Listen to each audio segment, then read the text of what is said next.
All right, so if you've been paying attention, we are likely headed to a market downturn in real estate, like a worldwide market downturn, and hopefully it won't be that long. But at least the U.S. government, we really don't have a lot of tools to really help bring us back out of it.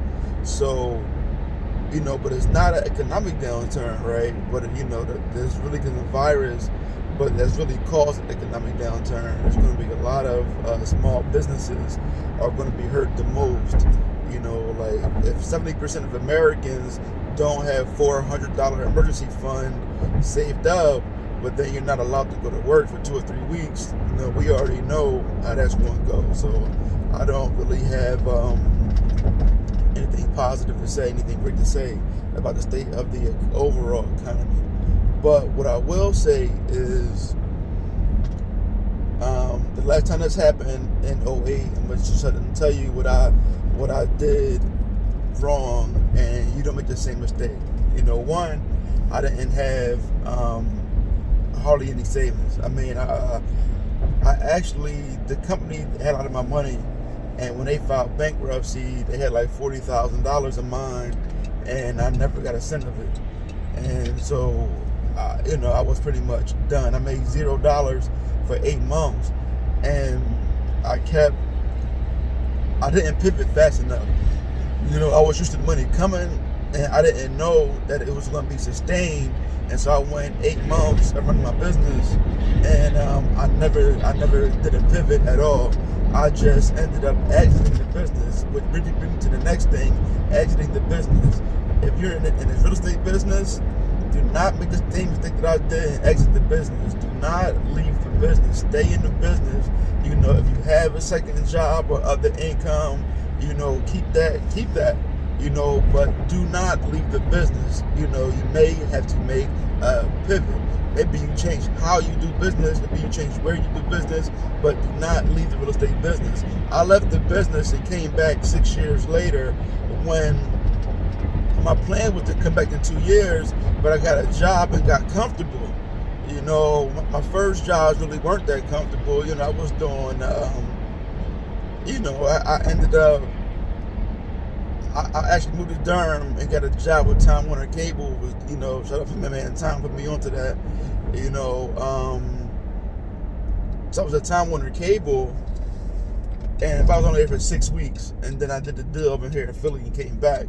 And then I came back, I ended up, that's when I got my job at LA Fitness, selling memberships, which was, I was terrible at selling memberships, and I was just doing that for a while. Then I did loan modifications, for a short period of time. And then I got hired on in December, I think it was, '08, at the Housing Authority. And, I was actually excited to get the job at the Housing Authority. I was like, get the Housing Authority, I'm going to make a difference, I'm going to change things. And wrong. It's pretty much like, sit down, shut up, jump on the computer, do what we say, you ain't changing nothing, right? But either way, just having that job, I complained about it, was a blessing, at the moment, because I really didn't have anything. I had lost everything, like market downturn, and so I left the business and I got complacent and I didn't come back as fast as I should have. I should have came back after 2 years like how I planned, but like I said, it took me 6 years to really get back out on these real estate streets. And don't let that be you, man. So stay with it. Never leave. If you do leave, then come right back. Don't even leave. Take a hiatus if you feel like you gotta get a job or you feel like, whatever. But don't get discouraged, because the market, it'll be right back. Everybody's not going to lose their job. Anybody in government, local, city, federal government, like they're gonna be just fine. Like a lot of big companies, they are going to restructure. They're probably going to do some layoffs and bring people back, but it's still going to be a lot of opportunities. If you're in the trades, you'll be just fine. There's a lot of different things. If you're a lot of different, if you're a dog groomer, you might be in trouble. right? But if you're a plumber, you'll be okay. So like these type of things, that we got to look at. Another thing is not studying the stock market, sooner. As most of you know that have been following my journey, I just started buying stocks again last week. I bought some before and sold them, but when I saw the market go from a record at that time, the Dow had just hit 13,000, which was the record at that time, and then it had fallen all the way down to like 5,900, like 6,000. It had lost over half of its value, right? So from that time in '08 at 6,000, now the Dow up to like what was it like 24, 25, right? So from where the entire market was in '08, there's 4 times as much money in the market as it was in '06. So even if the market falls back to 6,000, don't worry about it. Wall Street going to worry. I mean, people were committing suicides back then in '08. A lot of people, like somebody jumped off of City Hall. Like it was crazy, back then. Like, a lot of people lost everything more than I did, but I was used to not having anything. So for me to go back to being broke, what didn't matter. But to be like multi-millionaire, to go to broke, it made a huge impact. But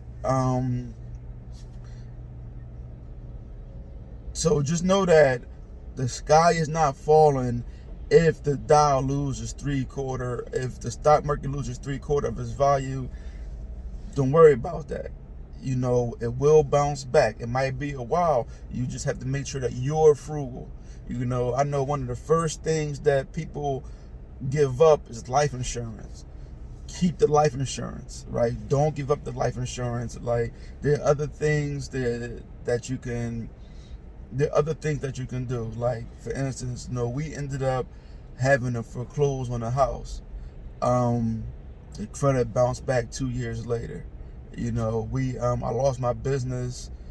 I lost, like I said, everything, and it was a lot of doom and gloom. But I always had confidence in myself, so I knew that I'd be right back, and just look for that next opportunity. And save. Do not spend money that you don't have. Really look for ways to save money. Like even calling your car insurance, trying to figure out, and your homeowner's insurance, like, listen, I need a different plan, right? I need to figure out how to save money. Even if you got to change companies, like whatever it take, save money. Like cut the expenses down. If you got cable, you might just want to go to high-speed internet. Like different things. It depends on where you are economically. Don't get pregnant. But realistically, like depending on where you are financially, you might not be able to afford a baby. And babies are expensive. They take money from your time and your productivity. If you have me in school, have a baby, right? But if you don't, if you're really trying to get at it, then just don't slip up. Abstinence, prophylactics, whatever you gotta do. But the baby probably not the best thing to do in the market downturn if you don't have means, have security, have other forms of income. Do not stop buying real estate. Don't stop. Just look for, but be patient. Buy the great deal. If it cash flow right, cool. It don't matter. But don't over leverage though, right? Interest rates are still the lowest they've ever been, and so it's still opportunities to get cash flowing assets, and so you can do that, but be careful, so you don't have to overspend. Like really pop shot, like pick the best deals if you have means, right? So things I did wrong: I stopped buying real estate, I left the business, I didn't have any savings, my life insurance was let go, and I had it for a short period of time, and then I got life insurance back when I got a job at the housing authority. Through them, it was like my life insurance through them was like 2.5 years of salary. Which was, when I first got my job, that would have been $100,000. My job was paying like $40,000. I got $40,000, $30, I think it was. So I was probably bringing home like $450 a week when I first got that job. But but these are the things, cook at home, You know, stop eating out. Stop buying clothes. You know, just like get the expenses done as soon as possible. Get your debt to income down, and really position yourself. You know, look to refinance. If you got properties, look to refinance them. You know, don't quit your job unless you got other income. But just know that there are opportunities, and these are just things that I learned, some of these things that I did incorrectly, you know, during those time periods. And my wife didn't get pregnant until I had a job at the housing authority. That's when she did get pregnant. But you know, but listen, stay positive. It's not that bad out here. The market is the market. It's always going to be a market. It might not be. The market is one thing. The market is always good, but who is it good for you? All right. I'm sorry. The market is always good, but who is it good for? So you got to make the market good for you. Whatever conditions you find yourself in, you have to adjust and make it your market. All right. The market don't make you. It don't. You make you. Let's get it.